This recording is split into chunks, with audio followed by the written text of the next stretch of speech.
at 6 o'clock, so I'll call the meeting of the Olive Branch Planning Commission to order. If we'll have the roll call, please. Here. Dion Jones. Here. Janice Lewis. Here. Kimberly Remack. Diane Singer. Here. Donnie Singh. Here. Steve Stratton. Okay, you've received in your packets the minutes of the October 8th meeting. Are there any corrections or additions needed to the minutes? If not, is there a motion to approve the minutes? I make a motion to approve the minutes. We have a motion by Ms. Singer to approve the minutes. Do we have a second? Second. We have a second by Ms. Lewis. Any other discussion? All those in favor signify by saying aye. Aye. Any opposed? Then the minutes have been approved. We have two items on the consent agenda these are items that are just considered routine and non-controversial in nature that do not warrant a full staff presentation and board discussion. So I will read the two items, and then if there's any member of the public or commissioner that wishes to have the full presentation, please let me know when we will do so. All right, item number one is an application to extend the time to record a previously approved first revision to Lot 4 and Lot 5 at the Caroma Commercial and Industrial Park subdivision submitted by Byron Houston Engineering on behalf of SS Olive Branch LLC property owner. The 7.47 plus or minus acre subject property is zoned C2 Highway Commercial District and is located north of Mid-South Drive, south of Caroma Street and west of Highway 305, known as 8717 Caroma Street and 8749 Caroma Street. The second application is to extend the time to record a previous approved first revision of Lot 1 of the Mini Max subdivision submitted by Byron Houston Engineering on behalf of SS Olive Branch LLC property owner. The 4.34 plus or minus acre subject property is zoned C2 Highway Commercial District and is located on the northern side of Mid-South Drive, south of Caroma Street and west of Highway 305, known as 8650 Mid-South Drive. All right, is there any member of the public or member of the Planning Commission that would wish to have a full staff presentation of these items? If not, do we have a motion to approve the two consent items? Make a motion to approve the two consent items. We have a motion by Mr. Jones to approve the consent items. Do we have a second? I'll second. We have a second by Ms. Singer. Any further discussion? All those in favor signify by saying aye. Aye. Any opposed? Then the two consent agendas are unanimously approved. Under new business, our first item is an application to vacate Lot 5 of Acreage Plan Commercial Development Subdivision Phase 2, submitted by Harvey Matheny, the Pickering firm, on behalf of property owner David and Sons Property LLC. The request is to vacate this lot for the purpose of incorporating the land area into a Phase 3 of the same subdivision. The 1.64 acre subject property is on C4 Planned Commercial District and is located on the south side of James Herbert Drive between South Hamilton Drive and Craft Road North, and we'll have the staff presentation. Thank you, Mr. Chairman, Planning Commissioners. Before you is a request to consider vacating this Lot 5 of the Acreage Planned Commercial Development Phase 2, kind of located where we are in the city. This is Goodman Road, Highway 302. This is Craft. So right there at the intersection of Craft and Goodman Road, you have this bank. To the south, you have La Quinta Hotel that is currently under construction. If you just go west on that James Herbert Drive that is being extended, Lot 5 under consideration would be basically at the end of this road as it has been currently constructed. The plat was recorded as part of Phase 2 of this particular subdivision.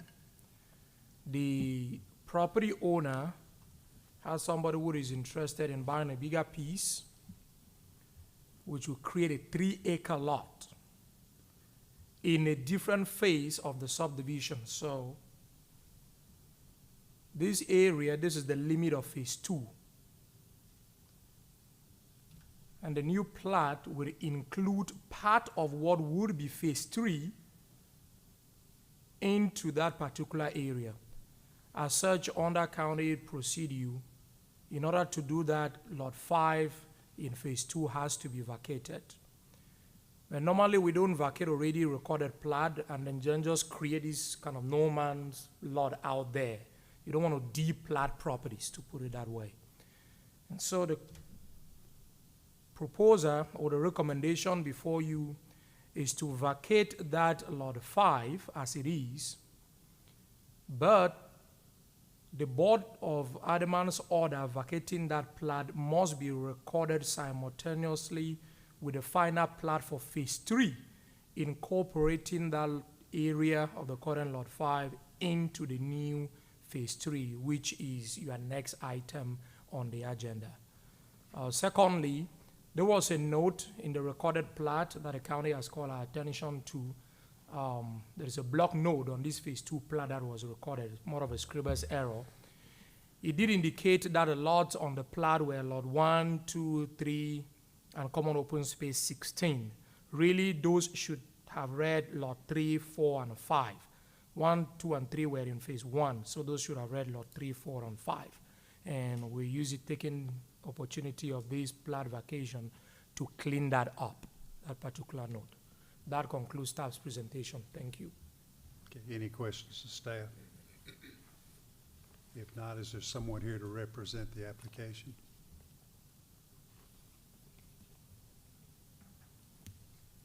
Mohammed Saeed, 7467 Carmen Drive, Old Branch, Mississippi. I'm with David and Sons Properties. Happy to answer any questions. Okay, anybody have any questions? No questions tonight. Thank you.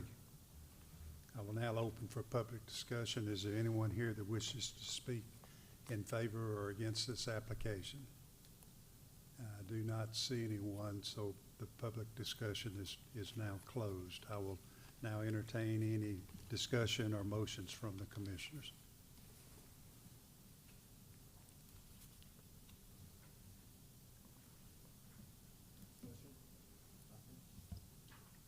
I make a motion to approve,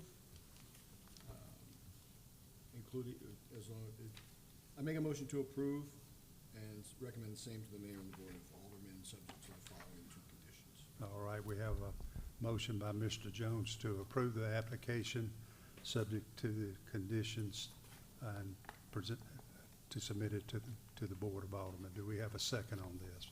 Second. We have a second by Ms. Lewis. Any other discussion? All in favor say aye. Aye. Any opposed? And the motion carries and it is approved. And then the next item is item 2, which we just mentioned, is an application for a final plat for Acre Plan Commercial Subdivision Phase 3 submitted by Harvey Matheny, the Pickering firm, on behalf of David and Sons Property, LLC property owner. The request is to divide 17.09 plus or minus acres into 8 lots and 1 commercial open space. The subject property is zoned C4 Planned Commercial District and is located on the south side of Goodman Road between South Hamilton Circle and Bethlehem Drive. So we now have staff presentation. Thank you, Mr. Chairman. Planning Commissioners, before you is to consider a request to approve the final plat for Acre Plan Commercial Development Phase 3. This is the same subdivision in which you just vacated or recommended the vacation of Lot 5 of Phase 2. So the subject property for Phase 3 will incorporate that area of Lot 5 and the rest of the subdivision. So with the recordation of this particular subdivision, the Acre Plan Commercial Development from a planning perspective, from a platting perspective, would be complete. Will be done with that particular subdivision. It's 17 acres in size. As you did mention, construction work is still out there, still going on, but a lot of the work has been done already. For example, the first layer of asphalt on that particular road, I think, has been laid. about last time that I passed out there. The zoning on the property is C4, planned commercial development, which basically controls things like setbacks, minimum lot sizes, and so on.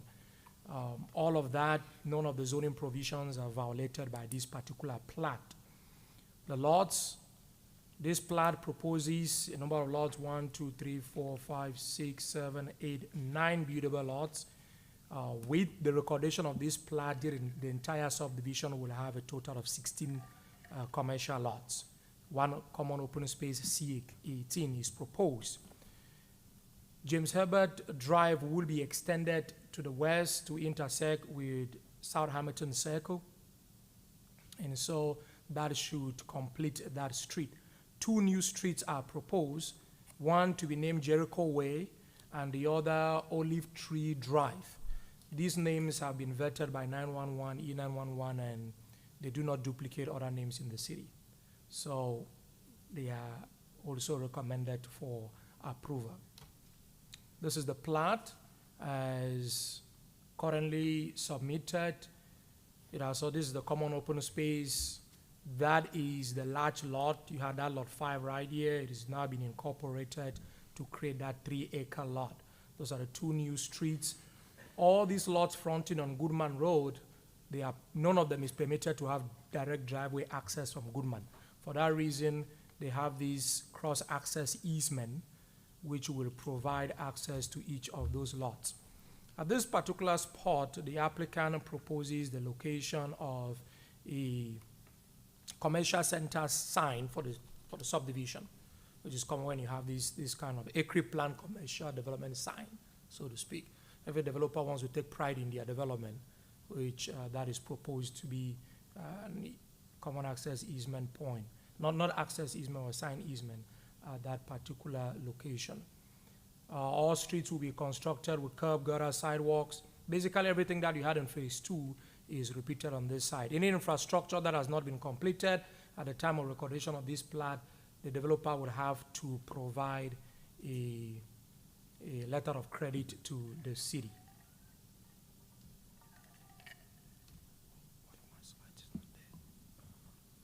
That concludes staff's presentation on this item. It looks like one of my slides for some reason was not copied over.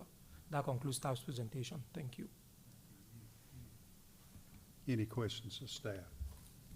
I had a question. On the 2 drives coming in, Olive Tree is the first one closest to Hamilton Circle, right? The Olive Tree Drive? Olive Tree Drive is the closest to Hamilton Circle, yes. Is that one right in, right out, or is it open, or are they all open? They are all open. Okay. So this, as you know, Goodman Road Highway 302 is controlled by the state. So they submitted the plans to the state and the state granted them that full access. Gotcha. Okay. And this plan generally aligns with what you approve in the preliminary plan. Any other questions?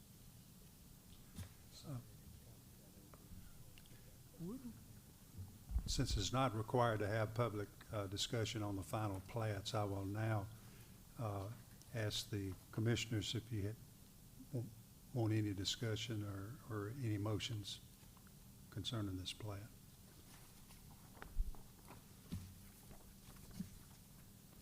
Do we have any motions on the application? I make a motion to approve.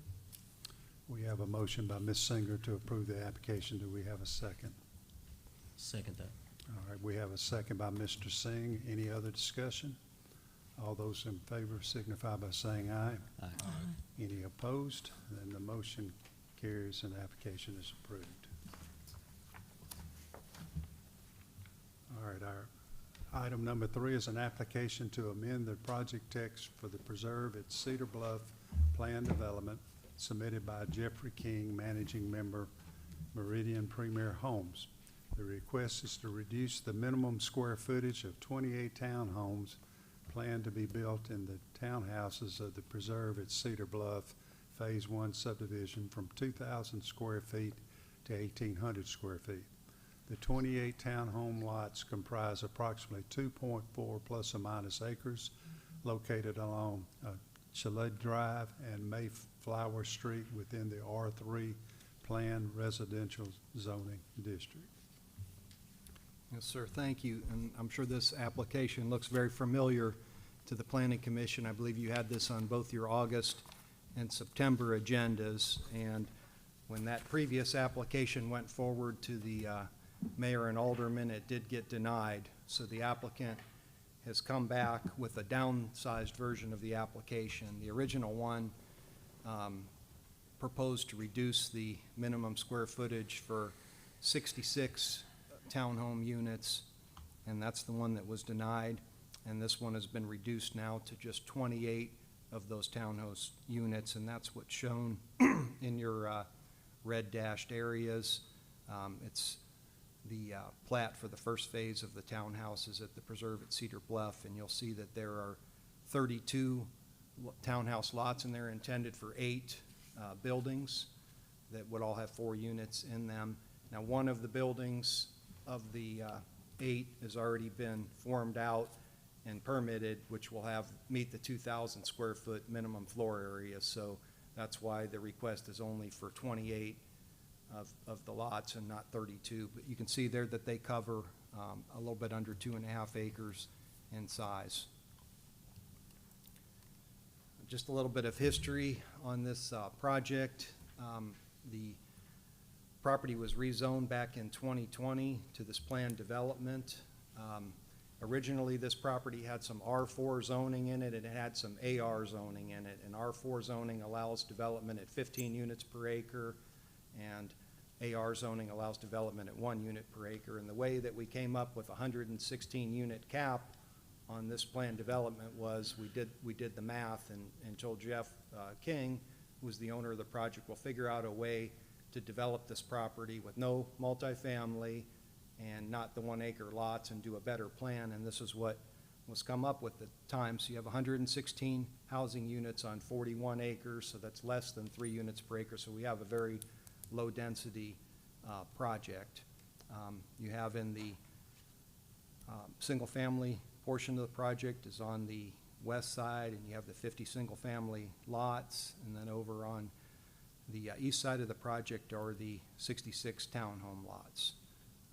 One difference between the two parts is that the single family area all fronts on public streets that you can see here, and the townhouse portion, there's going to be gates located here and a gate here, and those are behind the gates will all be private streets in that part of the project. So when you have these PD project text, you have development standards, setbacks, minimum lot sizes, minimum housing sizes, all those types of things that are located in there.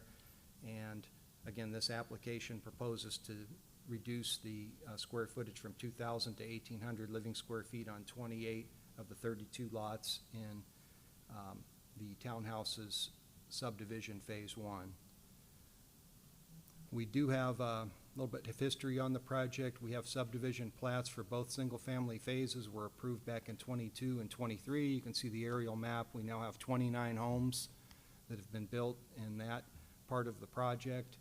The subdivision plat for the first townhouse phase of the 32 lots for the 8 4-unit buildings was recorded back in March of 2023.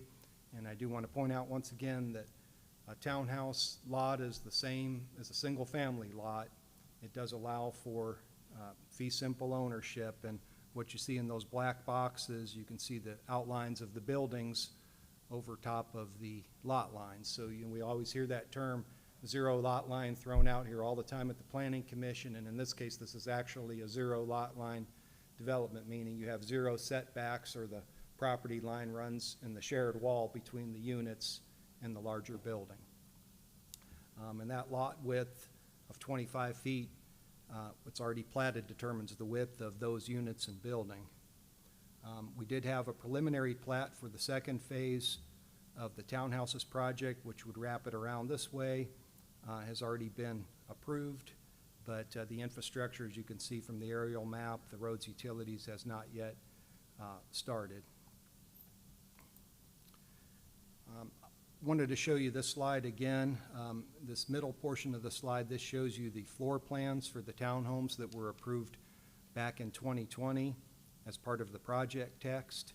And what's shown on the right are the proposed floor plans that he has now. So trying to juxtaposing the two next to each other. The ones from 2020, the plans show actually a little bit over 2,400 square feet heated and almost 2,900 square feet under roof. And what's proposed here are a little bit over 1,800 square feet of living space are heated and 2,340 under roof. So what's not changed between the two plans, the width of the units, again, that's determined by the width of the lots, and so that's remained at 25 feet. We still, on both sets of plans, we have the two-car garage. That's a requirement in the PD project text. We have 75% brick required, and you have the basic floor plan remains the same. It's a 3-bedroom, 2.5 bath plan. You've got a bonus room or flex space over top of the garage. What's changed between current and what's being proposed? You have a smaller square footage. That's the primary purpose of the application. Most of that square footage came from the second level. If you look and study these plans a little bit, most of that shrinkage came on the second level.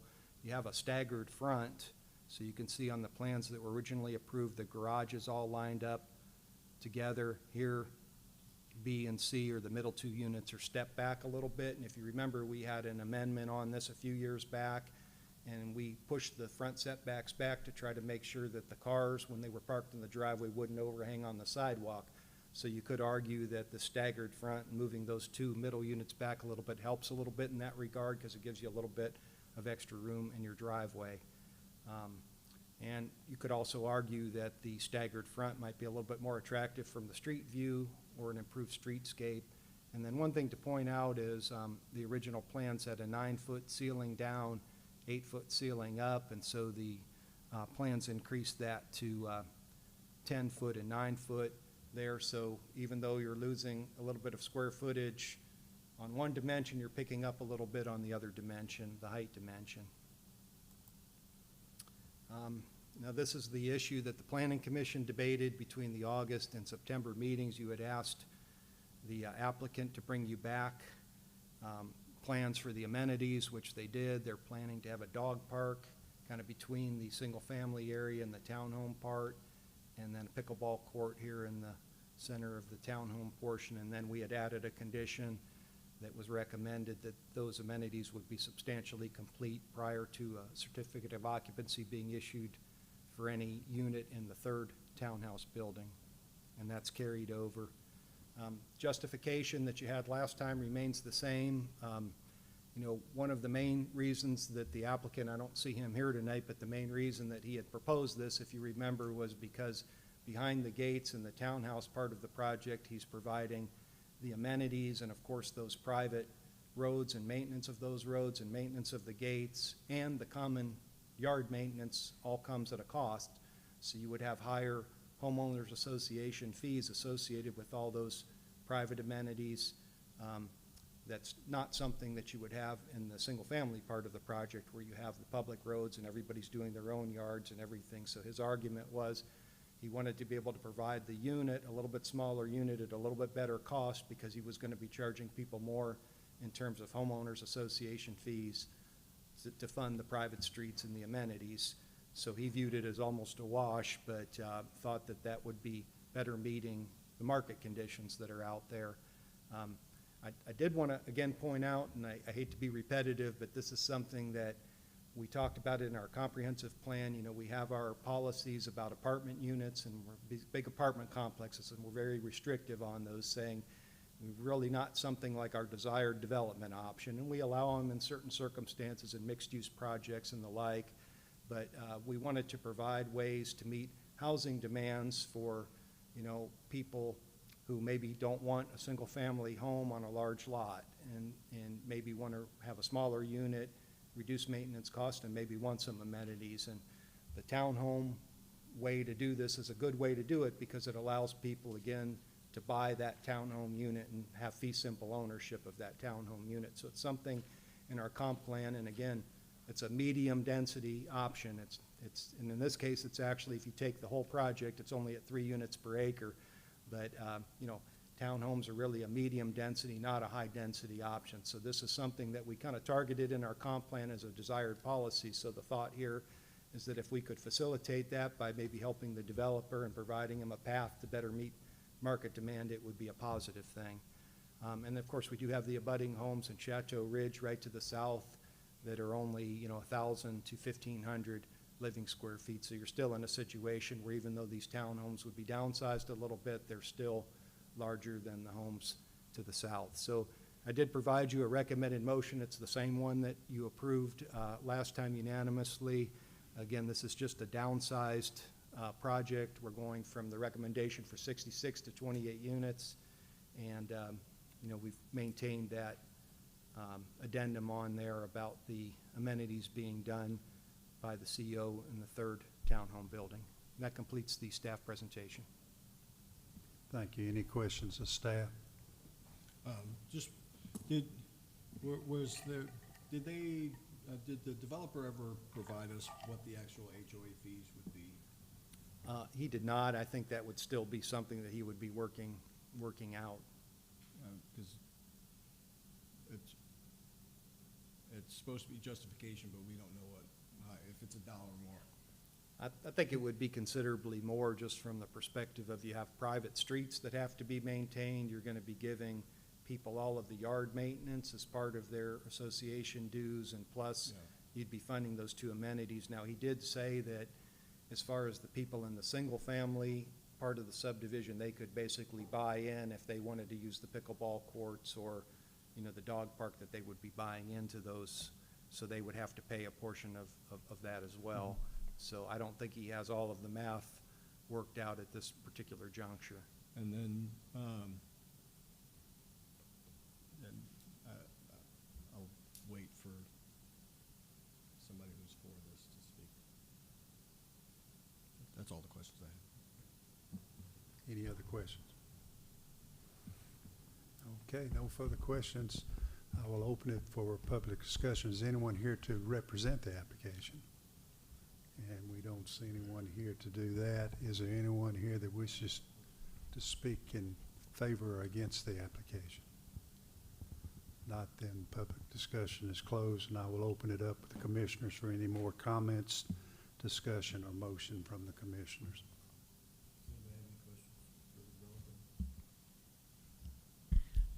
Where is he?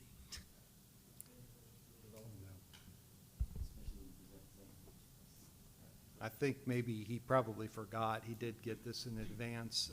He probably forgot about the meeting, but I think the thought was that since the Planning Commission has already approved this same thing with the 66 units, which was unanimously done, I think he probably wouldn't have thought there would be a concern since it's the same request, it's just downsized. Yeah, but I think. I think if my memory is correct, at the Board of Alderman, he said the homeowners association dues, I think it was about $400 a month.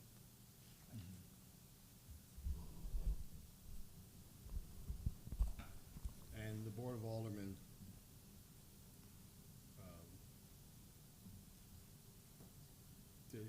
Board of Aldermen denied it, and I just, I think if I may, I think the denial, and again, I was watching this on tape, I was not there at the meeting, but I think some of it had to do, there was some maybe confusion about whether these were going to be rental units yeah. or not, and And I don't, and that's sort of, There- and I guess I'm just, yeah, they're not, and that wasn't really germane to the application, but they are not rental units, and I think maybe there was some confusion that the first phase, the single-family homes were being built as rentals, and they were not, and then there's no intent to build these as rentals. They're intended as, again, owner-occupied. That's kind of the idea of the townhouse and platting a lot, is you're I just offering wanna- it for fee simple.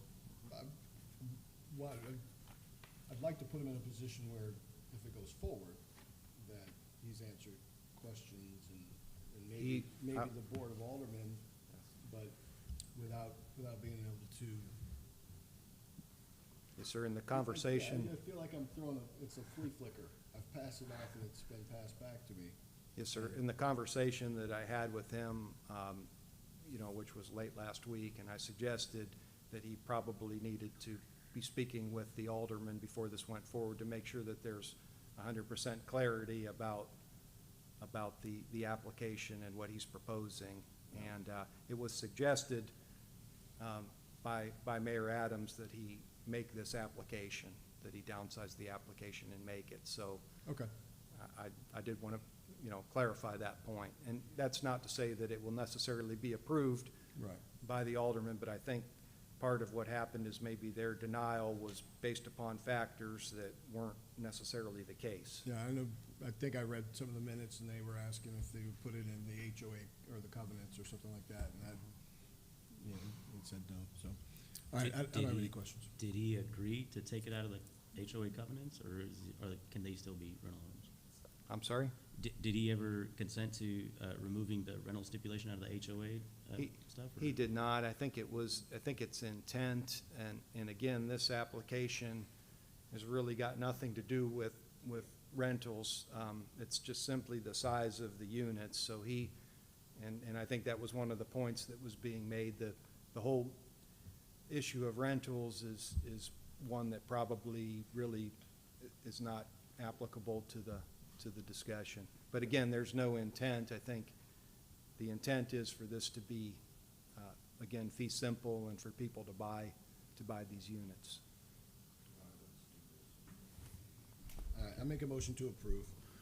All right, we have a motion by Mr. Jones to approve the application as submitted. Do we have a second? Second. We have a second by Ms. Lewis. Any other discussion? All those in favor signify by saying aye. Aye. Any opposed? And the motion is carried and is approved.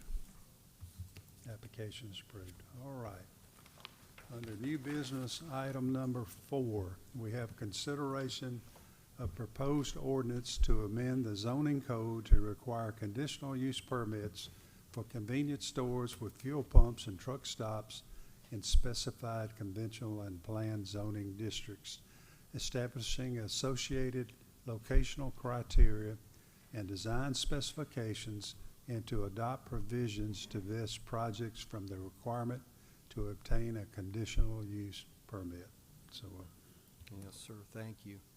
So prior to November 15th of 2022, the use of convenience stores with fuel pumps was permitted by right in our commercial and our industrial zoning districts.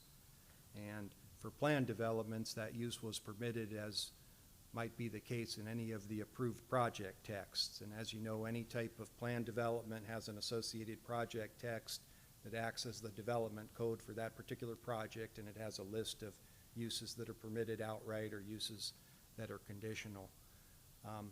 And back prior to 2022, we had no type of distinguishment in our code between different types of C-stores. We didn't distinguish between those typical gas stations that you might say versus a truck fueling center or even a truck stop. They were all considered a part of like a fueling project. So when we adopted the ordinance in November of 2022, about 2 years ago, convenience stores with fuel pumps became conditional uses in those conventional zoning districts, C1, C2, C3, as well as the industrial zoning districts of M1 and M2.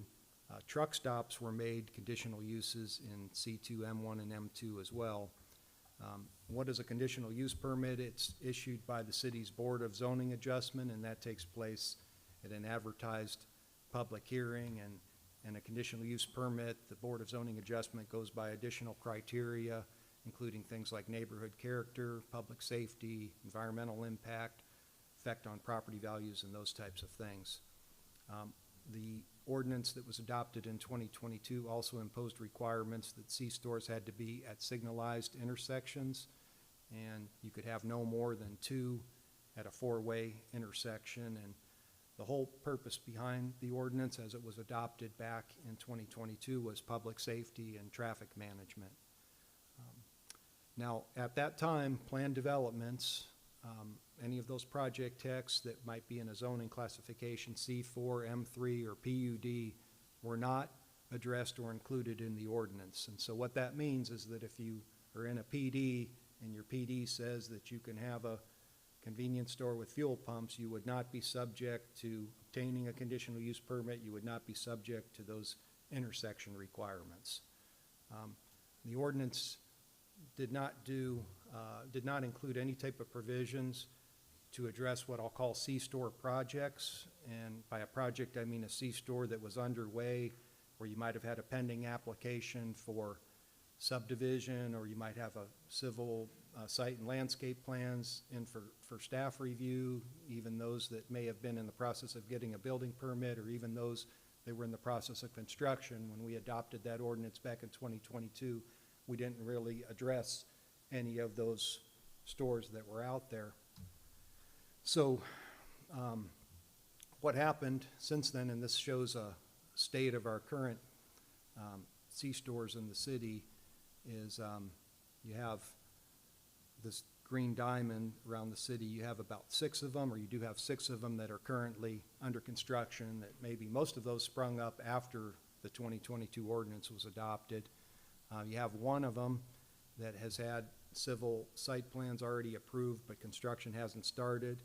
We have 5 of them where civil site plans are currently under review, and we even have a couple of them where they had gone all the way to get a building permit but haven't started construction. So in total, you have 14 C-store projects around the city, some that you see that are almost open and others that you haven't even seen break ground yet. And so none of these would have been subject to getting a conditional use permit, because they were already underway back at the time that the city adopted the ordinance back in 2022. Or another reason was because they were in a planned development zoning district. So 8 of those 14 sites are not in a regular C2 or M1, they're in a planned district.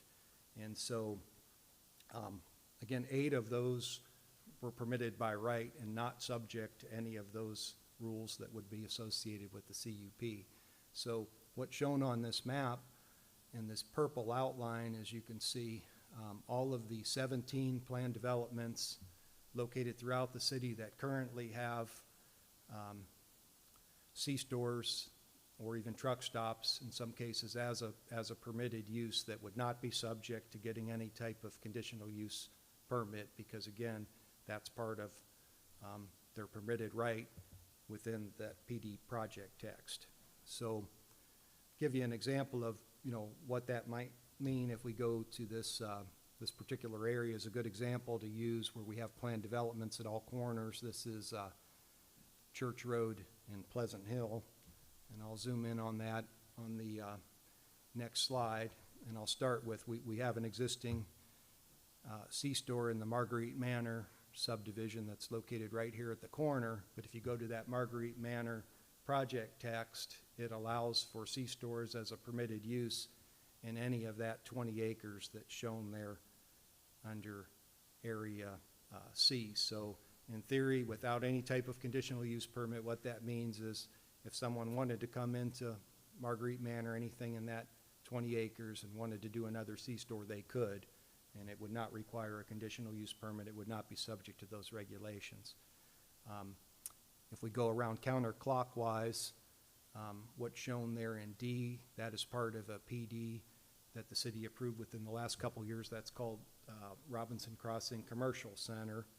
And we do have, in that particular case, this area that's D has been subdivided into lots, and the city has plans. You can see that orange triangle there. We have plans that are under review for a C-store with fuel pumps at the corner location. So that's one that is pending. But in theory, even in that D, you could put another C-store. I'm not saying anyone would do that, but you could put another C-store on the northerly lot, because again, that's in a PUD and that use is permitted outright. So if you continue over here to this area that says A, again, that's a little less than 20 acres. That is in the neighborhood at Bell Point PD, and that PD is clear that you can have C-stores with fuel pumps as a permitted use. So again, you could, in theory, have a C-store on that corner as well. It would not require a conditional use permit, again, because it's in a planned development. And then really the same thing down here. This is the Robinson Crossing PUD, and it has 2 areas in it, so you could put another C-store. This is about 15 acres at the corner. Now this PD says that convenience stores are a permitted use. It doesn't specifically say fuel pumps, but that could be an interpretation. So you could, in theory, have all 4 of those corners that would have C-stores, and they would not require a conditional use permit. And even if you go down the road here, this is the Malone intersection, and this, it's about 6-acre area shown there as B, located at the southeast corner of that intersection. And so there you have convenience stores. That's a permitted use under the Robinson Crossing PD. And that intersection is not signalized, so again, that could be something that at least the applicant could make an argument that they have a right to put a convenience store there at that location without any type of approval. So you can kind of see what's shaping up there. So when we went to the ordinance, really the first part of this ordinance is important. It says that convenience stores with fuel pumps or conditional uses would be made conditional uses in PDs, and that would include your C4, M3, and PUD zoning. So again, that would mean immediately that those uses would have to go through that conditional use permit process. It does eliminate the use in its entirety from the C5 or Old Town zoning district, so that would no longer be a permissible use in Old Town, whether it was permitted outright or conditional, would no longer be on the list at all. The ordinance also makes truck stops conditional uses in the planned developments as well. This proposed ordinance does maintain from the 2022 ordinance the signalized intersection requirement, as well as the cap that we put on it of no more than 2 at a 4-way intersection or 1 at a 3-way intersection. The new ordinance creates 3 classifications for the various types of stores, adding separation requirements and increasing minimum site sizes, and I'll go over that in a minute. And we incorporate some design regulations. And then finally, we include some provisions in the new ordinance to address those C-store projects that we have going on right now. They're underway. They've got pending applications for subdivisions, civil and site plan review, building permits, and even some that are in construction. So we've created what we're calling vesting provisions in the new ordinance. So let's kind of go through these things one at a time.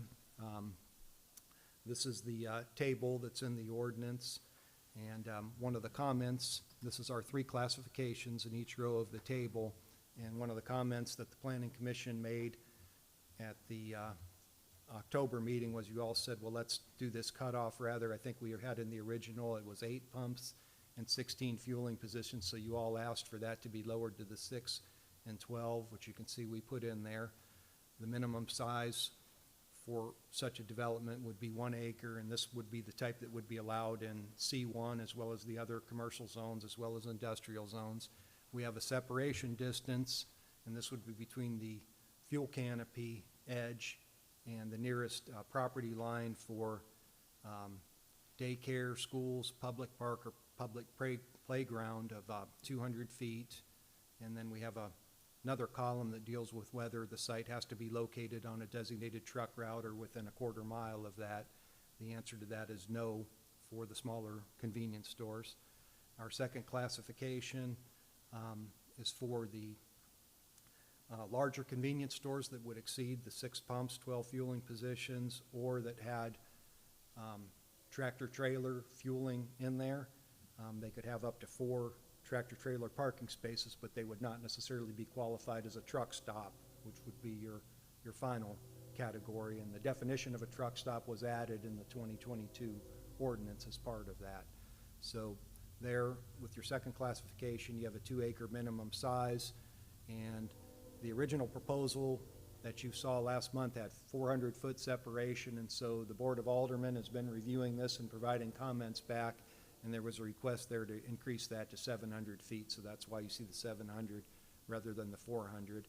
And then here, because we have potentially trucks involved or a large fueling station, we do have a requirement that it would be either on a designated truck route or within a quarter mile with direct access to an arterial or collector road.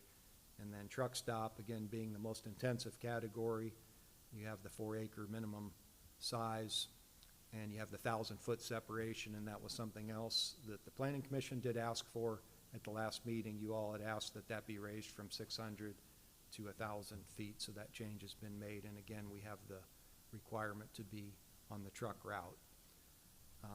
Now, we do have a provision in here. There's an asterisk here, and there might be a couple of these PDs that are around town where the Board of Aldermen actually approved a location and approved a site plan as part of the PD, where they've shown a convenience store in the site plan that it would be impossible in those cases to meet these distance requirements. And so in those circumstances, we do waive that, because if the board has gone to the point of actually approving that site plan, you know, and they were coming back, maybe they don't meet the other vesting provisions, but they come back and say, hey, the board actually approved this plan, they would not necessarily have to meet those distance requirements.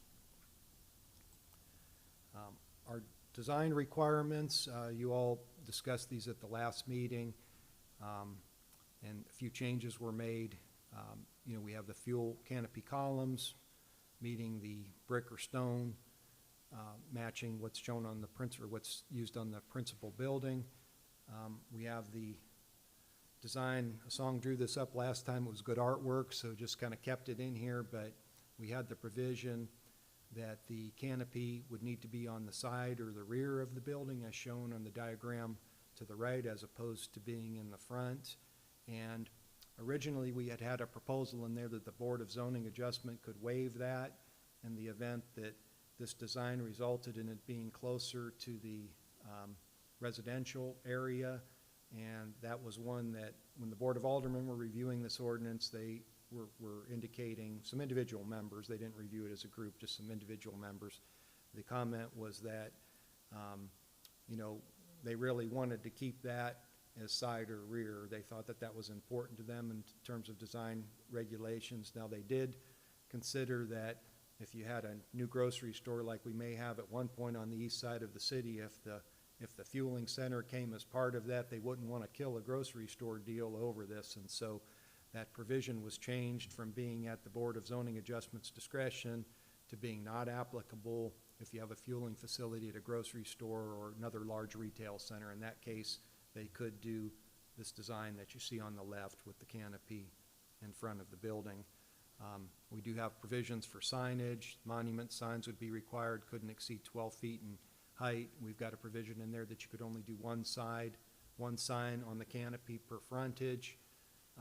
And then there's special provisions related to tractor trailer parking for truck stops. You'd have to have it enclosed with an 8-foot high composite fence and a type 50 buffer, which is basically a 50-foot wide planted landscape buffer. And then I added one other provision in myself, that, and it's not a requirement, just a recommendation, that electrical charging is recommended at a ratio of 1 charging station per 4 pumps. And this is the issue on the proposed vesting procedures, and this would mainly apply to those 14 projects that I talked about earlier that are in some stage, and this is intended that they need to move forward, so they would be, and when I say vested, they would not be subject to the requirements to get a CUP or subject to the requirements that are associated with getting that CUP, that being the design and locational criteria that I just went over. You would need to have a preliminary plat approved by March 31st of 2025, final plat approved and recorded by June 30th of next year. You would have to have your administrative approval through the planning and engineering departments of your civil site and landscape plans, your lighting plan, and your elevations by September 30th of next year, and obtain a building permit by the end of next calendar year, and then complete the building by the end of 2026. Now, we have a provision in there that if a project, and we even have a couple of them now, if they have an expired building permit or they're not proceeding in construction, when you don't pass an inspection within a 6-month period, it means your building permit expires. So we have a provision in here that we would double the permit fees to be able to renew those permits. So as far as our next steps go, we have this ordinance adopting these regulations, and then the next item on your agenda is to actually go into those 17 project texts and make the changes. And we can talk about those when we get there. You would have a public hearing in front of the Board of Aldermen on December 17th of 2024, and the effective date of the ordinance would be January 7th of 2025, which would be the date that the Board of Aldermen would adopt their minutes. So with that said, we do have the recommended motion to approve that's written up on your screen. The first item, which are the regulatory changes, and I'd be happy to entertain any questions you might have. Okay, any questions of staff? I think we discussed this pretty good the last meeting also, so if there are no questions, I'll open it for public hearing, public discussion. If you wish to speak in favor or against this, if you'll come one at a time and limit your comments from 3 to 5 minutes, please. Norman Haji. I have a couple of projects in Olive Branch area. As I mentioned on the last meeting, this regulation about the gas stations and the truck stop need to have more discussions. And we're not against, to try to recognize the stores, eliminate them, but not that fast. And I'm not favor with this, if I want to take step by step all these ordinances and all these elements, it's gonna take a while. So I'm suggestion to have a meeting with the planning developers and discuss these one by one about the timing, the double fees for what they have stores, for the stores in the futures. And as I said, 16 project on Olive Branch, that's not much. To try to minimize these stores for just 16 project, it's not gonna affect the traffic, it's not gonna organize the more, and if we try to put these rules regarding the setback, the 600, the 1,000 feet, and try to put them on what we have on this corner and what's available on the market, it will be no more gas station in the future. So that's my position. Thank you very much. Thank you. Thank you for your comments.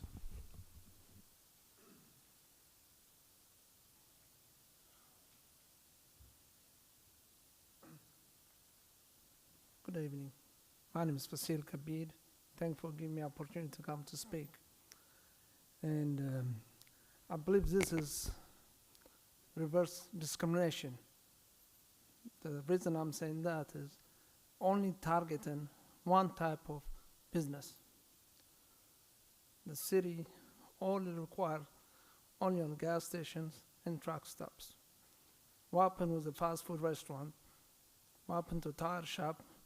Any other businesses providing this kind of service?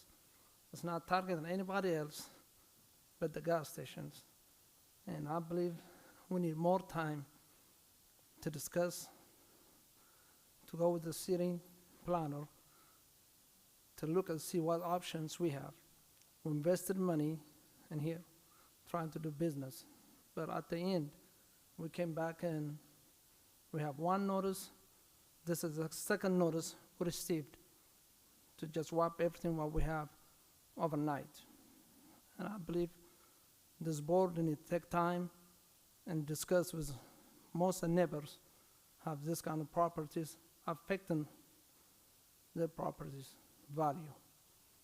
And right now, what I'm trying to say, we need more time to discuss with the city planner and before this board decide which way to go. Thank you. Thank you for your comments. Anyone else wish to come forward?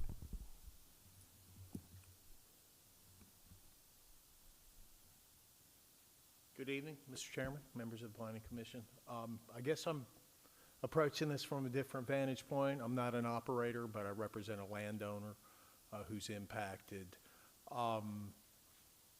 As I think about what the city's trying to accomplish, clearly Olive Branch is not alone with this proliferation, if you will, of C-store developments. Other cities are dealing with it. Shelby County, for example, issued a moratorium. It is interesting to me the phenomenon that has become the C-store. And clearly, it has elevated in the minds of the city leaders to the extent that you feel compelled to do something about it. I get that. So I'm not here to critique the design choices. I believe that those are very much and belong to the city. I do feel that there's some aspects of the regulatory changes that are potentially problematic. I'm certainly not going to suggest reverse discrimination. I can make the case. We know the overall preponderance of the operators. But with regard to the C-stores themselves and the regulatory standards, I guess potentially for me, most problematic, and has been on the books since 2022, if I understand, but outside the veil of the planned developments are the limitations at the intersections, 2 per intersection, signalized intersections. I describe these as nuclear options, if you will, meaning there's no getting around those with design embellishments, aesthetic improvements to the product type.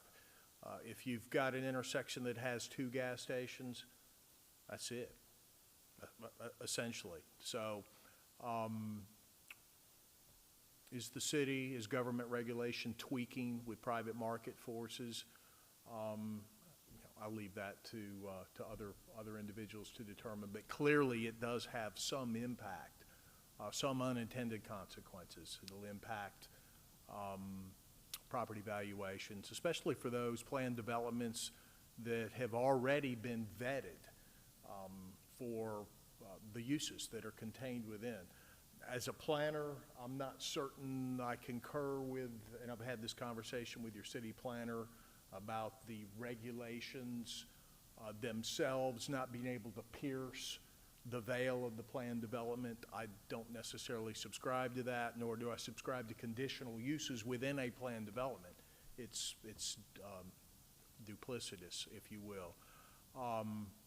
Nevertheless, as I said, I'm not here to critique the specific design standards. I think this board and the governing body has discussed that ad infinitum, and clearly you're comfortable. But I did want to make those comments. It reminds me of the CVS, Walgreens, pharmacy battles in the past. We don't see those too much, but as long as I could remember, every hard corner was open for who was going to get it, the CVS and the pharmacies. Somewhere along the line, C-stores have been relegated to pariah status, much like the check cashing businesses. I believe one of the individuals mentioned pawn shops. And, with regard to the numbers, there's winners, there's losers, there's preferences, there's market forces. Does the city need to protect the C-store industry from itself?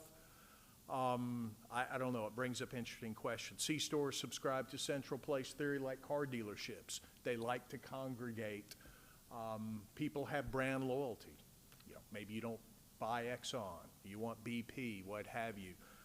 So it is an interesting phenomenon. But my primary purpose here tonight, representing my clients, the Bridgeforth, is this vesting provision.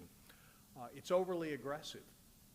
In speaking with the city planner, I understand the context now, and that is the 14 planned developments that he had described that are somewhere in the process. An application has been submitted, and the city feels compelled to move them along. I get that, totally understandable. But the rest of the planned developments, specifically my client's planned development, which was entitled in the county, inherited, annexed by the city, commitments made to this legally entitled document that provided for the rights. It doesn't have an application in the hopper, and I can't say with any degree of certainty about the rest of the planned developments, but prior to an application being submitted for any use, there's the things you don't see. The negotiations between the landowner and the end user over price, and the provisions of the purchase contract. So these are incubating. And not all of the PDs on your list are within an urbanizing area. So the concern that without the regulations, we're going to have this super proliferation of C-stores because people are going to be running to get their C-store applications in. And I submit to you that simply couldn't be the case with the new standards. But back to my point, because I know my time is limited, the vesting provisions are overly aggressive with regard to the preliminary submittals. And because each one is a critical milestone, it's a critical path. You have to do this before you do this. So once you enter the fray, you are on the clock. There's no way to submit a preliminary application for a property that hasn't been submitted already in whatever stage or status. When communities institute moratoriums on any number of uses, solar farms come to mind, this proliferation of these. 6 months, a year has generally been accepted, not 3 months. For the record, and I know I'll be making the same or similar argument before the legislative body, your Board of Aldermen, I would suggest to you that an extension of 3 months for every milestone, 6 months, in my client's case, who has a deal potentially simmering, unlike some of the planned developments on the edges that are not desirable for a C-store at this point, or they would have come forth with a C-store. So I would respectfully ask that you consider the vesting period. Let's move away from a gotcha to a recognition of the entitlement that's already been granted with the planned development and give reasonable time to be able to work an application through the system, and that would entail advancing each of these milestones by 3 months. March, I'm asking for June. June, I'm asking for an extension for the final plat. So those are the planned developments that have been left in the crevices, the ones that are just about ready to bust through. I'm happy to answer any questions. I appreciate your time. Thank you, Mr. Chairman. Thank you so much. Anyone else wish to make any comments? If not, then our public discussion is closed, and I'll entertain it to the planning commissioners for any discussion or vote. But I would like to comment, all this is a recommendation to the Board of Aldermen, and the final decision will be on December 17th if this is approved. So you do have time to meet with your alderman and the mayor concerning this. And now I'm just open for any discussion or comments from the commissioners.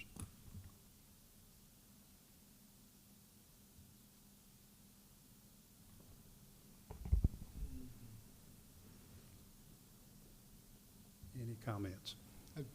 Maybe I've got a question. On a point that was made about the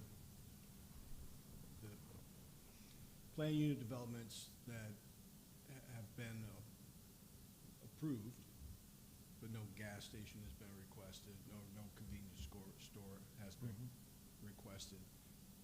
Do they still fall under this timeline? Yes, sir, everything would fall under this timeline. So what you're doing is that, you know, of the 14 that are out there in some state of, you know, permitting or construction, 8 of those are NPDs. So, you know, some of those, you know, but the only thing you're really vesting from is the requirement to get the conditional use permit. It doesn't mean you can't get a conditional use permit. And I think it's important to point out that, especially with the rules being as tight as they are in this new ordinance, I would expect that a conditional use permit, if someone meets all of these requirements, would in fact be issued. The point of the conditional use permit is not to just deny something arbitrarily. You know, so with these regulations being what they are, you know, you would be in a situation where, you know, you're only vesting from the requirement to get the CUP. So just because, for example, if we went back to this corner, let's just say on this example, we have the C-store here. Let's just say for whatever reason this project doesn't go forward, that's currently in the planning stages. It doesn't meet the vesting provisions, although they've already hit most of them. You know, they're well on their way to getting it. But let's just say for whatever reason they don't go forward. That doesn't mean later on that they couldn't come back and get a conditional use permit, because that's permitted. You know, it would be an issue that would go through the CUP process. It would just be a conditional use permit. The zoning would be, you know, C4 in this particular case for that property. So you could go through, check all the boxes, and they could get a conditional use permit, even if they don't meet the vesting provisions. Now, if that project just completely went away and didn't move forward, and somebody came in on this property, you know, and wanted to get a conditional use permit, they would still be within the area of do it. So, you know, I just want to kind of clarify that, you know, a conditional use permit, that's what you're vesting from. It doesn't mean it's a no. Right. So, and I don't think that the city wants anybody to go forward with a project if that project's not, you know, if the market's not ripe and it's not ready. I mean, they're better off not doing it, and it would be preferable that they not went forward to it. So, you know, it's one of those things, the last thing you want to do, and part of the problem that we have, to be perfectly blunt, is some of these projects have been dragging out for years and years and years. I mean, there's one of them that's shown on the map that's literally started before I even started working in Olive Branch. There was original plans that were approved, so you're going back. I'm going to be my 9-year anniversary is coming. So if you have a project that's been on and off again for 10 years, you know, at a certain point in time, maybe the clock does need to expire. Yeah, and is that, hypothetically, if that's on a four-way corner, and if it doesn't expire, and there's another gas station, or another convenience store on that corner, or that intersection, then another gas station can't be built. Well, you on could that be in a intersection. situation, I mean, that's definitely true, that if you made these, you know, conditional use permits and you maintained the 2 at the 4 intersections, again, to go back to the example, and we have one here, and we have one here, so that would essentially mean that these sites would not be eligible. If that one was in fact built, you would have 2 of the 4 corners of the intersection taken, so, you know, what you see there under A and B, those sites would no longer be eligible to have a convenience store. It's kind of the point, so. Right. All right, thank you. Jason, you mentioned in PDs that have site plans approved, you mentioned something doesn't apply to those. What aspect was it of the regulations? Well, I could give you an example, and maybe talk about it during the next item, but there's one that comes to mind that was approved maybe in 2018 or 2019. There was a site plan that Mr. Bray was the applicant on, and it's across the street from the hospital, right? It's at a signalized intersection because the hospital entrance is signalized, and they actually had a full site plan that was approved at the mayor and alderman level, and they haven't gone forward with it because they've had some issues with platting, and it's in Bethel Park, planned development. It's one of the ones on the list, but you know, it's one where they built there's a big brick wall that's between the residential subdivision and the site that would be a convenience store, and we actually had them, as part of that site plan, do some additional walls to screen off, you know, the back of the building and those types of things. But to make a long story short, that would be one where they wouldn't be able to meet their distance requirements, but the actual project was approved to the extent that there was an actual site plan that was approved by the Board of Aldermen. So in that case, it would seem unfair if that project ever gets back on track and they get their act together with the platting and someone that wants to do it, to come back and say, oh, you can no longer have it at this site because you don't meet those distance requirements. But the other requirements would still stand, the 2 at the intersection and They would. everything else? They Okay, would, gotcha, yes, sir. Gotcha. I have a question. Is it possible for us to consider what is requested about extending Sure.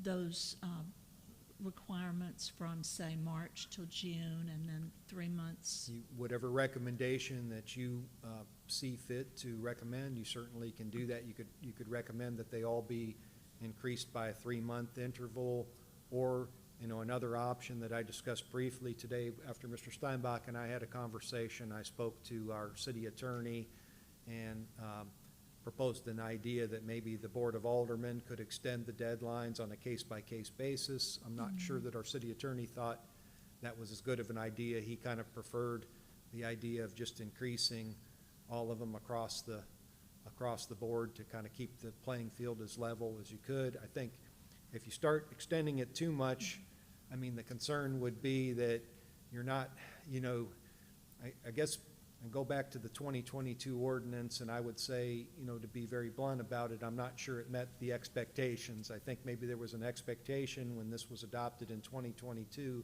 that we would not have the proliferation of C-stores. We didn't really have that discussion about vesting, and so you had all of these projects that are, kind of popping up everywhere, and, so one of the things that we don't want to do in this ordinance is give another expectation that this is really going to control the situation and then have more of them popping up, at a later date. So I think if you extend the vesting provisions too far on the opposite direction, you could have the same effect as 2022, and you could have more of them actually coming up. And, that's one of those things. I think it's up for the Planning Commission and the Board of Aldermen to make a determination. I think it's it's a legitimate concern. I can understand. I think it was well articulated. It's just one of those things that, there's things like, you just have to keep in mind, it takes a long time to develop something, and I think those were good points that are made. By the time you plat a property, you install infrastructure, you get your site plans approved, you get your financing in place, you get your building permit. Sometimes, 10, 20 years can pass by. And, you just don't want to extend it, like I said, too far, because, we want to, like I said, the one that literally is on this list today, and it's been ongoing for more than 9 years, and it's still not moved forward. Those are the things, at some point you probably need to cut those off. So the vesting that's under discussion, I thought that it was only applicable to the 14. It could be, in theory, applicable to any out there. To the one that's 10 years old? Well, it would. Possibly, okay. That's one of the 14. The Oh, one that's been right, going right. on is one of the Sorry. 14, but you could, in Yeah. theory, if you have a PUD like they're talking about, and they have the entitlement, and they could move quickly enough to get a lot platted and all of that stuff, they could, if it's in a PUD, meet the vesting, and then they would not be subject to have to get the CUP and not subject to those intersection requirements and all these other rules. Okay. So, I had a question, just logistically, like, let's say if this is, just hypothetically, if this is passed, how big of a strain is it, and let's say if we get an influx of plating applications and whatnot in January, how big of a detriment would that be to our schedule, to the planning department schedule? Would you guys be able to logistically handle that? we can, oh yes, sir, we can handle it. We have projects. A lot of the projects that you're seeing, most of the 14, that are there have already gone through plating. Like this one, we handled, you may not remember it, but we handled this plat for the Robinson Crossing plan development. That's actually been recorded and is out there, and, some of the other ones are already platted. So, I wouldn't anticipate a major influx of additional projects. I would anticipate probably some that are on that list that haven't started yet. Maybe some of those get weeded off, as a result of this. If, sometimes there may be certain property owners who have purchased some of these sites that were maybe already entitled because they were wanting to purchase them so they wouldn't have a competitor down the street. So some of them, probably would not go forward regardless. What would be the most important miles of the vesting? Because, we've seen COVID happen, and as far as construction, the final one, certificate of occupancy by December 31st, 2026.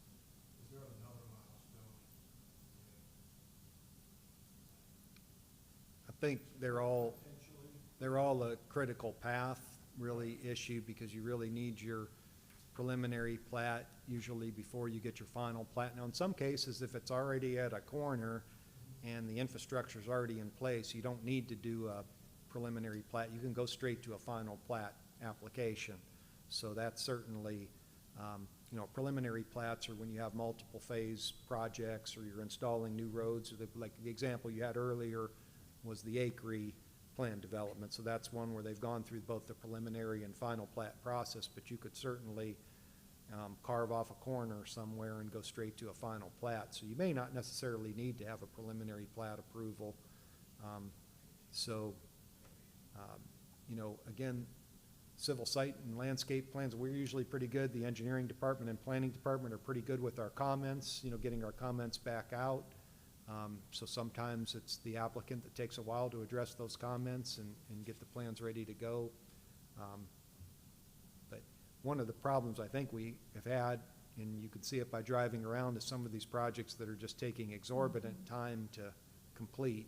But quite frankly, once something is already under construction, about the only thing that you can really do if construction stops is, you know, you would have the option to declare it, the city would have the option to declare something as a nuisance or a menace property and basically tear it down, and assess those costs to the owner. But I mean, once something is already under construction, you know, the best thing to do is complete it, get it done, let's get the pavement in, let's get the landscaping up and get the thing open, you know.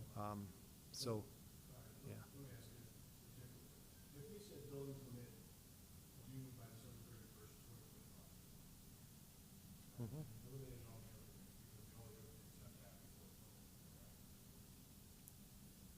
Well, they do, but again, it's, again, yeah, yeah. What you're doing is actually setting up three opportunities to fail. And we set up a timeline, like everybody by March 31st, where you said sometimes Mhm. you get the right spot and you go right to this step. So if and don't have to now, so if it's building permit by December 31st, and certificate of occupancy at some date, the site civil and landscape plans, all of those things have to happen before the building permit is given, right? They do. We do have two, I mean, there are a couple projects that have already had a building, we have two that have expired building permits right now. So we have a couple of them that have gone through all of these steps already. The building permit has expired because there's been no activity in the year since it's been obtained. And if that person comes and they pay their double permitting fees, they have till December 31st of 2026. To complete the building. Correct. Now, so they're not, if they're, let's say they're the worst offender, but they're already 4 steps ahead of somebody else who might come in and have their stuff together. Mhm. For the better term. So, I don't, if we yeah. approve this on March 31st, how many could potentially, how many of the PUDs or whatever, what are the numbers look like? If we see March 31st, preliminary plat, I apologize, it's already in there. I think somebody could do it if they were serious about wanting to do a C-store. They could do it, but I wouldn't expect that we would be bombarded with applications. If I may clarify something for the board, and I think this is a common confusion. What these milestone dates apply to, they apply to projects that are in different stages of planning, review, permitting, the ones that are in the system already, if I can put it that way. 16. So we've got those 16. Yes. I think there are 14, not 16. There are 14 of them. There are 14, not 16. Now, of those 14 that are already in different stages of development, there is none that has not got a preliminary plat of some sort. Because for you to even bring a construction plan for us to review on a major subdivision side, you have already done a preliminary plat. Those, And let me just, and they, because they have a conditional use permit, or they're in a PD. either they're in conditional use permits, they're in PD. Some of them don't have any conditional use permits. They may not even be in a PD. Some of them are not even in a PD, they don't have any conditional use permit. There's one right here on Morel Cove. It has no conditional use permit, it has no PD. It's not in a PD. And one thing that I think is necessary to mention is there are no grades in zoning rights.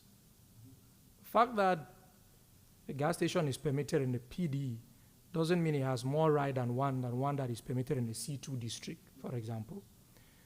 And you will recall in 2022, when the city amended the code and made all gas stations in the C1, the C2, C3 districts, conditional use permits, we didn't even go through this process. It applied to everybody across the board. If you're in that district, it applies to you. This is basically the same. There are no graded differences. Really what this is addressing or recognizing is that we have these projects that are already ongoing. There are different stages of development, and we're trying to give them some time for them to get it done before a conditional use permit requirement can be applied to them. If you don't have these vested rights, then once these regulations are adopted, they will have to go and get a conditional use permit. We don't want that. So this is actually giving them something that was not given to those in the C2 district. Because those in the C2 district, the day the regulations took effect, that was it. They had no vested right, period. So this is actually a kind of making it better for the folks that are already in the system, if I can put it that way. Preliminary plat will not be a problem because I've looked at all the ones we have that have already been submitted in the system. They are there already. You've either had a preliminary plat done. Final plat, the only thing you've got about final plat for most of them is that they have not been recorded. Some have not been recorded. They've been approved, but they take, like the one you extended today, you know, the time to record a plat, you keep extending it every 1 year. You have plats that have been recorded that were approved by the Board of Aldermen as far back as 2021. They've still not been recorded. 3 years. And every time they bring it back, you know, they ask for that extension.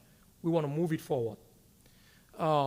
Administrative approval of civil site plans. That's a very easy milestone to reach. If the design engineers will revise those plans, address the comments from staff, and submit. Because I've looked at the ones that we have in the system, they are not in our hands. The comments have been sent out to the design engineer and they have not been addressed. I was checking one today. I lastly sent out the comments on that. That was April 2023. A year and a half, a year, 9 months. We've not heard anything. So those are the ones that these are intended to address. And secondly, and very importantly, as Jason did mention, this is not saying whether even if you are a corner, you can never do a gas station. All it is doing is putting everybody in the same playing field. In other words, if you don't get it done, then go get a conditional use permit like every other person in the C1, the C2, the M1, the M2 districts are getting conditional use permits. That's all this is intended to do. So, and I don't want to misconstrue one of the people that presented. So, I guess there's the concern is not being able to have a project start or go forward that doesn't well. I think one of the concerns I heard was more along the lines was not being able to start a project that doesn't meet the new requirements. As opposed to. That could potentially be an issue. Right. You know, you could have a situation if you've gone through wherever you are on this vesting list and you've gone through and you don't meet it, you know. Even if I want And a conditional use, if I get a conditional use, you know, It- if I don't get a conditional use permit in Right. place by March 31st, and I'm on a PD, it's, if I'm on a PD that has it as an approved use now, if I don't start something, then I'm just gonna have to meet the new requirements. he had mentioned one, and it's not even really relevant, PD or no PD, he had mentioned one on Morel Cove, right down on Old Goodman and Morel Cove. That's in a conventional zone. So it's not anything to do with the PDs, but if they don't meet, they have actually got a building permit at one point, it's expired, construction hasn't started, so if they decide, for whatever reason, not to pursue that site, in fact, you would potentially lose the ability to build that gas station there because it's not at a signalized intersection. So that would be a concern whether you're in a conventional zone or a PD. I think that's what a good point's made, that we're trying to kind of level the playing field, whether you're in, because we didn't go through this, and, one could possibly even argue that racetrack, we've only had one application. We've had one application for a CUP in a C2 zone, and that was racetrack, and we saw what happened with that one. So, and. I apologize, I took a really long way to get to my understanding of some. No, that's, And if the chairman permits, this often comes up. I think I need to clarify this because I know we are doing a bigger amendment to the zoning order, and this is likely going to come up at that time. And let me just clarify that. It has to do with this element of targeting particular uses. That's a common thing. Each use has different characteristics. And if you go to our zoning code, for example, there are more regulations for drop yards than they are on any other use. You have to build 20 feet high berm, you have to put this, you have to put that. That is based on the nature of that particular use. So it is not a problem legally from planning perspective or legally if you take a particular use, you look at the specific characteristics of that use, the impact that it may pose, and you apply stricter regulations to it. Yeah, I think your presentation last month justifies the concerns. Thank you. Yes. you could if you were to make this motion, you could also pass off to the Board of Aldermen that they consider extending, the timelines or other provisions. You could certainly add that in just as a line in your recommendation and then kind of let the Board of Aldermen decide what they wanted to do with that. So we could recommend to the Board of Aldermen to extend the timeline. You could say, you could and recommend that they consider and then- extending the timelines if Then you they all can are. decide what the timeline would be. And maybe it deserves some more, thought through that time, because we do have another, it'll be another month before the Board of Aldermen for a final decision. Okay. Any other And there's discussion? also time to consider the other alternative that I had mentioned, where maybe the Board of Aldermen can do that on a case-by-case basis if that'll depend on conversations maybe that Brian Dye and I have on that as well. Okay. All right, we have a motion. I'd like to make a motion that we approve and recommend to the Board of Aldermen to adopt this ordinance and zoning code, but subject to the discussion and approval of pushing out the requirement time by 3 months for vesting of the properties that are still under this 14. Okay, we've got a motion by Ms. Lewis to approve and recommend the Board of Aldermen adopt this ordinance as submitted, with the recommendation to extend the timelines for 3 months. Is that what your Yes. recommendation is? Okay, any other discussion on that? Do we have a second? I second. All right, we have a second by Ms. Singer. Any other discussion? All those in favor signify by saying aye. Aye. Any opposed? Me. So we have one opposition. Everyone else voted aye. And it has been approved, subject to the recommendation of the 90-day timeline. Okay, the second part is, number 5 is just consideration of the city-initiated project text amendments described below A through Q, and I'll just turn it over to staff and let them Yes, guide sir. us on this. So we have these 17 PUDs that we talked about under the last agenda item, and so what this item proposes to do is amend those 17 PD project text where you still have available land out there and that currently allow for the uses of convenience stores, fuel pumps, some cases it says filling stations, and in one case it talks about truck stop, and change those from being allowed by right in the PD project text to being conditional uses. We talked a little bit in the last item about what is a conditional use, and that requires the review and approval of the city's Board of Zoning Adjustment at a public hearing, and it would be subject to all of the requirements that we just adopted under the last regulations.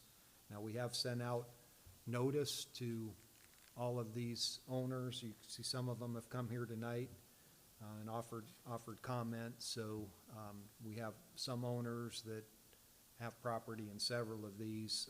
I don't really want to spend the time unless you all would like to go through these, each one and what they say. They were in your agenda. We put them on a key map in the front, and there's 6 pages to it. You know, this was the example that I used earlier, Marguerite Manor, Robinson Crossing Commercial, the neighborhood at Bell Point, and that's Robinson Crossing. All the acreages are listed, and we went into each one of these PD project texts and tried to specifically say what was currently allowed and what the amendment would go to. You know, going down the road, this is the Funderburk PD at Craft and Church Road, and this was a PD at Ross and Church Road. I can't remember the name of that one. And then we have construction down here at Church Road and Highway 305, and this is an example of I think this is Trinity Park commercial section, and so you have a C-store that's under construction here at the corner, and then all the amendment would really do is basically say that you could, you know, it would be a conditional use in this whole area as opposed to a use permitted outright. So that would basically mean you couldn't put another one up in the rest of that area, is essentially all you're really doing there. And really the same with this one at Craft and Church. You know, you have the C-store. We've already have plans approved for that. The plat's not yet recorded, but pretty close on that one for the C-store there, so it would make it a conditional use permit in that whole area that's shown in green. This one kind of reoriented, working kind of counterclockwise across the city north, is on the right-hand side of the screen.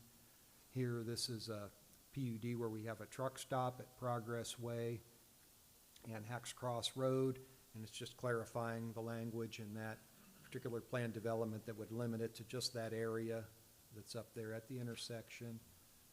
This is the Bethel Park PD that I mentioned earlier, right across from the hospital. Again, that would make that a conditional use permit to put the C-store at that location. This is now along the Highway 302 corridor at the eastern boundary of the city. We have Center Hill Farms, I think, and I can't remember what that one is called. Anyway, at the two opposing corners where there's, they would be made into conditional use permits. Then farther down the road, this one is Polk. Yeah, that's Sanders. And that's fine. No, it's not Sanders Farm, something Sanders, but that's one where a use of convenience store is allowed outright. And then here's one where we have plans that have been approved at DeSoto and Polk Lane, and that's a project that, for whatever reason, hasn't gone forward. And there's truck parking in that one too. Have they recorded a plat? And they have not recorded a plat. So, and then this is kind of a major area. This is the plantation at State Line Road and Germantown Road. And there's been a C-store project at the corner that's been ongoing for a number of years.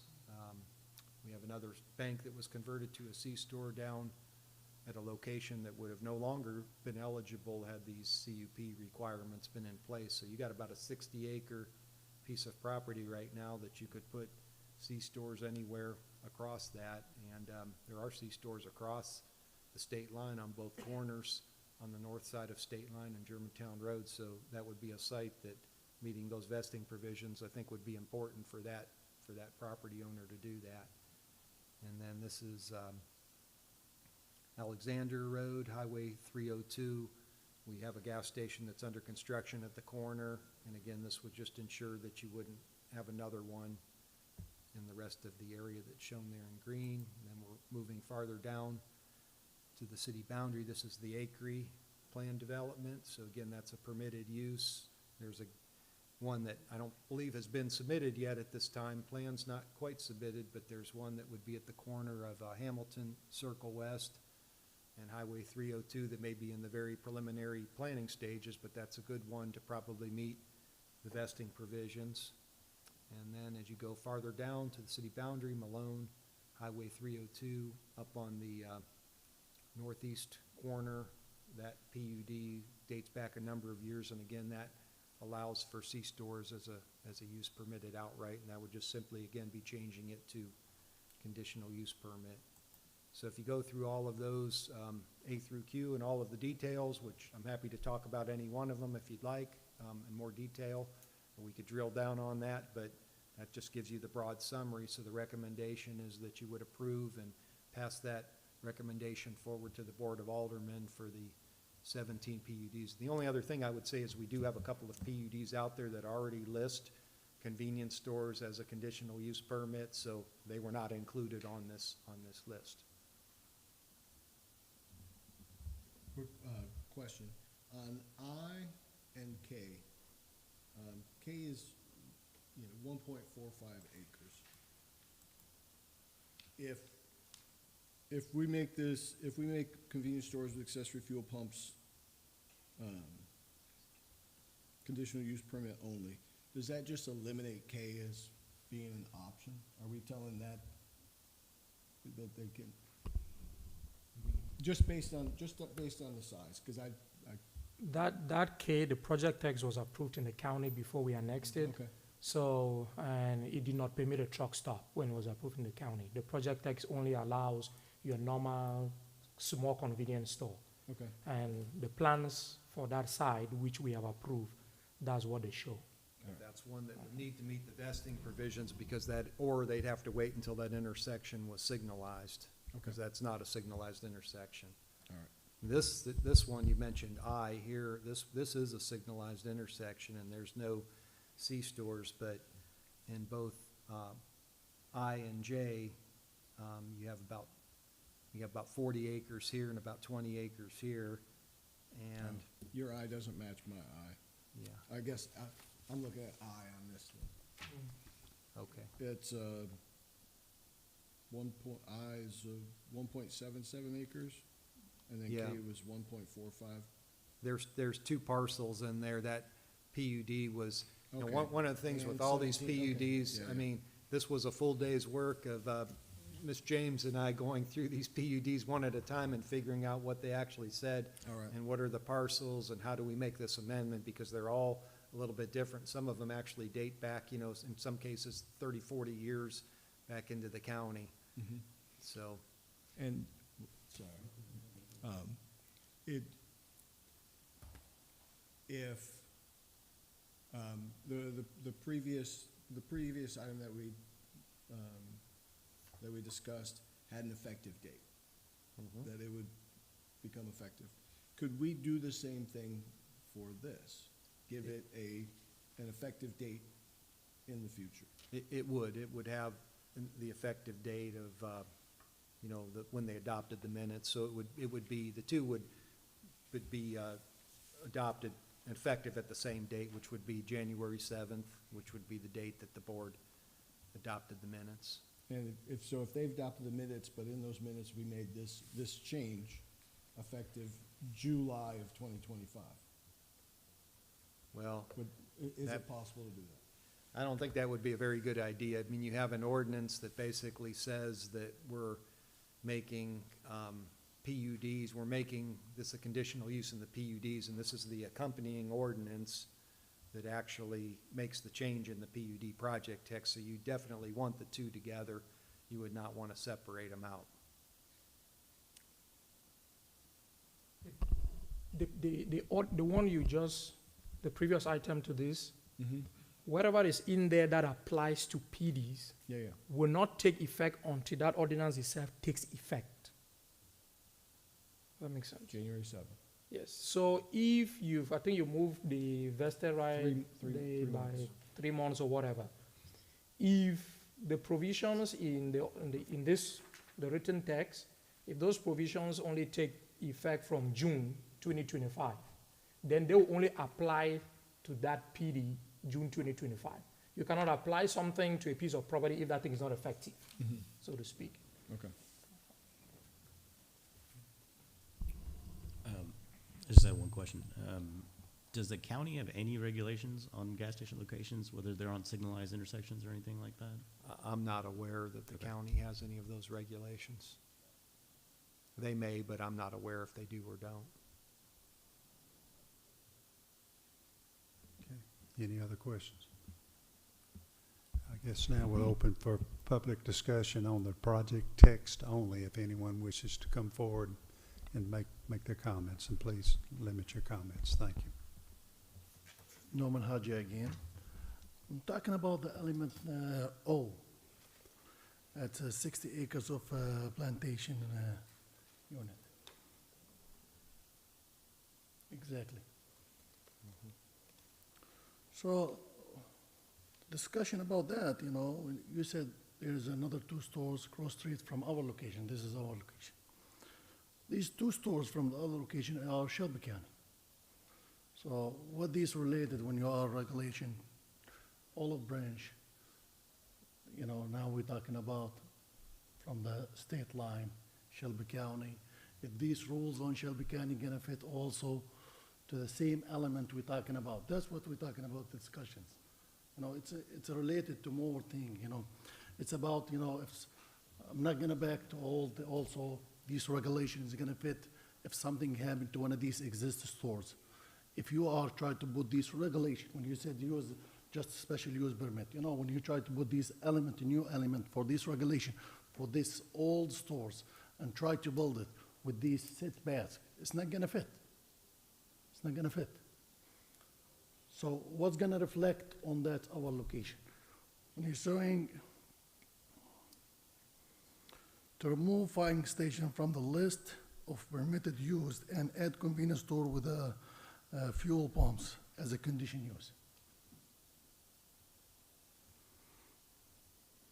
Would you like me to answer, Yes, Mr. Chair? yes, Yes, if you could, please. please. Yes, sir. So the interpretation of staff would be the ordinance would already have, it doesn't necessarily say that the intersections are limited to just the City of Olive Branch intersections. So you have a 4-way intersection there, so you have 2 stores at each of those corners. So if this particular site did not meet the vesting provisions that were laid out, then, you know, it would be, you know, it wouldn't meet the, you know, opportunity to even apply for a conditional use permit because 2 of the 4 corners of the intersection already have C-stores.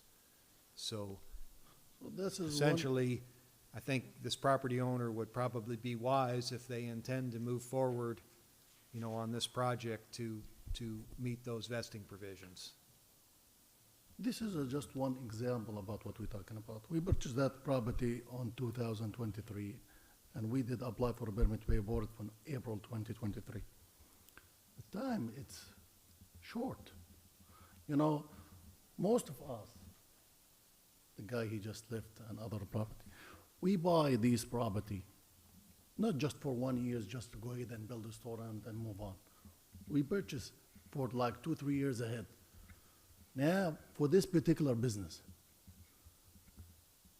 it's gonna affect us a lot. You know, we need more time. We're not against to regulate these stores. 100% with you. You know, we don't want stores all over. But to regulate them on, you know, stages. What we have now, what we have in the futures, and the opportunity for the C-stores on all of branch corners, it's very limited. When you're saying 2 stores by intersections. You know, if you go to any street, major street, we're not talking about all over. You're gonna find stores, intersection, all over, nobody wanna do any business there. But if we're talking about the main intersection with a high traffic, fit for the convenience store business, you're not gonna find 2 corners available at this moment. Because you're gonna have another business there. And as I said, that's gonna reflect on everybody, you know, not just me. Maybe I'm the only guy who show up here today, and the other guy. As I said, you know, when we purchase this property, we build on them. We're not building these stores and right away start working on them, no.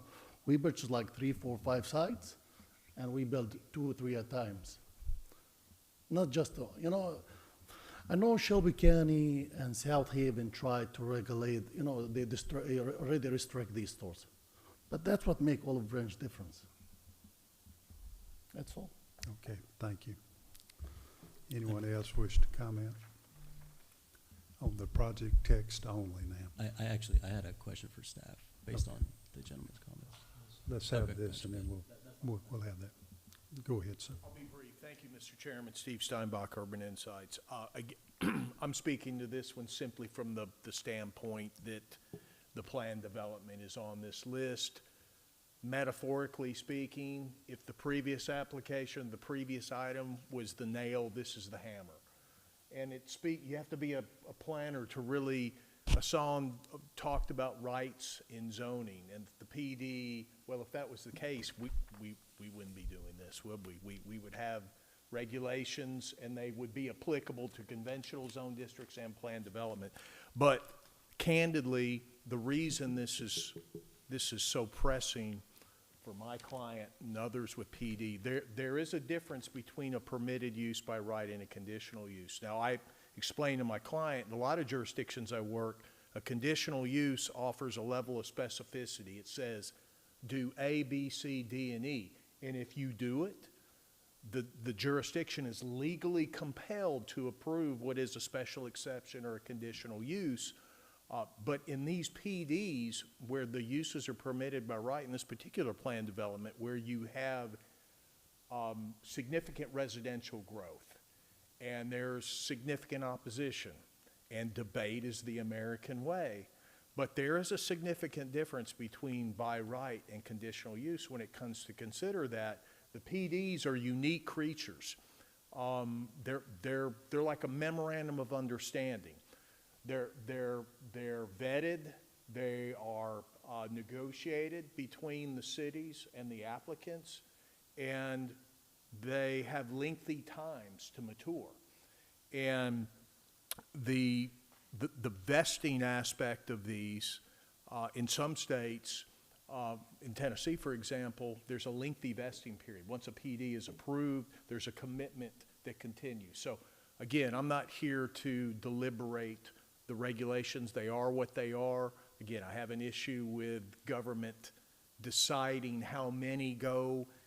You heard Jason speak to the fact that, well, there's already 2 there. This guy's out of luck. He can't even make an application. I don't know of any other uses. It's quite a unique situation, but it is important that the plan development and the vesting associated with it be recognized. And I do appreciate your consideration and support. But again, because it is related to the previous item, I wanted to speak on the record why the vesting is critical, because of the commitment that was made to the plan development when it was approved. Now, does it have rights? No. Cities unilaterally change their zoning all the time. For conventional districts, they're different. Plan developments, again, are a unique creature, and for those that are right on the edge of urbanization, give them sufficient time, which you've already spoken to, and which I appreciate. But again, I wanted to get that on the record, so we'll support this moving forward. Thank you. Thanks for your comments. Anyone else? If not, then public discussion is closed, and now the commissioners, any comments, discussion, or motions? Do we have any comments? Is that one question on that project that was marked O on the PUD that's marked O? on here. Where is that at in the timeline of everything? The one that he was speaking to right at Yeah. the corner, Yeah. that one is one that has an expired building permit. When was that building permit issued? I would have to dig through files to figure it out, but it's been expired for probably a year. It's been, that should be about 1 year, 9 or 10 months that has expired. Gotcha. Okay, Gotcha, so, gotcha, yeah, gotcha. well, year, 6 months that has expired. And construction has commenced on that. It has, No, sir. it has not No. commenced. What do you have out there? Silt screen and form boards. So in 1 year and something months, you've formed up board and not poured any concrete and not done anything to that side. But the requirement is to extend the street, Germantown and State Line Road. This is by itself, it's a big project. Yeah, I think when you apply for a building permit, that's kind of, you're already on the clock on that, right? Correct? No, I was just asking the question. Yeah, our public discussion is closed, and now our discussion is amongst us. And in order, Pretty easy. if this project, if everything does get approved, and this project's building permit has expired, the only thing different is gonna be they're gonna have to go through a conditional use process.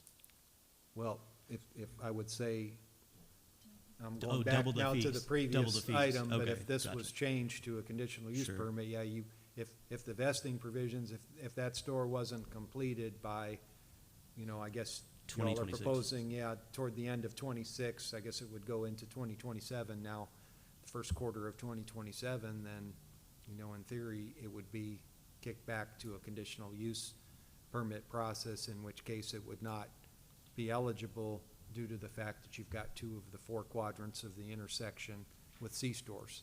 Okay, so about a year and a half from today, if they don't complete their construction from then, or is it- that's about right?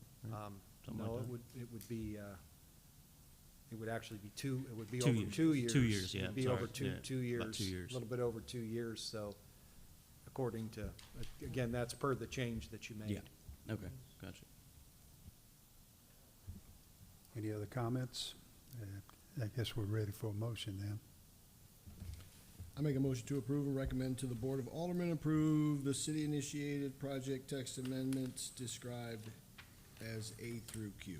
Okay, we have a motion by Mr. Jones to approve the recommended Board of Aldermen project text amendments described as A through Q. Do we have a second on that? I'll second. All right, we have a second by Ms. Singer. Any further discussion? All those in favor signify by saying aye. Aye. Any opposed? Then the motion carries and the application is approved. Okay. Once again, thank you all for being here. The meeting with the Board of Aldermen is scheduled for what, December 17th? Did I have that date correctly? So that's when it'll be heard again.